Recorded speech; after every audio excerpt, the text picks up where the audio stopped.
සියලු සහාය සපයන රාජ්‍ය ආයතන නිලධාරීන්ට අපි කියන්නේ වහාම එම ක්‍රියාදාමයේ ඉවත් වෙන්න. මම හැමදෙනාටම කියනවා තවදුරටත් ඒ කිසි කෙනෙක් සැඟවිලා නැහැ. ඔක්කොම දන්න. ඒ බව විතරක් මතක තියාගන්න. ඊළඟ විකුණන අය යටත් වෙන්න. හඳුනාගෙන තියෙනවා. රට පැනලා ඉන්න. පැනපු රටක් දන්නවා. ඉන්න තැනක් දන්නවා. මතක තබාගෙන හැමදෙනාටම කියනවා.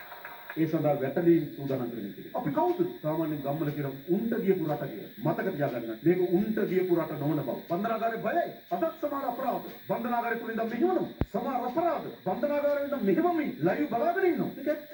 මෑත කාලේ වැඩිගම සිද්ධි. ඒ හා සමාන ලෙසම ඒ මොහොතේම ලයිව් වෙනවා Facebook එකේ. ඔතන තියෙන්නේ. මේ මායාකාරී කුණාටුව විනාශ කරනවා. මේ මායාකාරී කුණාටුවේ අපේ දරුවන් නිදහස් කරගන්නවා. මේ රටේ මේ විශාල විනාශයක් තියෙන විනාශයෙන් ගොඩ ගන්න වැඩ පිළිලක් කෙරෙහිලු. එකතු වෙලා අපිට පුළුවන් නම් ඒ පරද්දන් ඒ සඳහා රටක් හැටියට ගන්න මේ ප්‍රයත්නයට සහයෝගය ලබා දීම අප සතු යුතුයකමක්. මද්ද්‍රව්‍ය පිටු දැකීම තමයි රටේ ආර්ථිකය තහවුරු කිරීමේ පළවෙනි සහ වැදගත්ම කාරණා.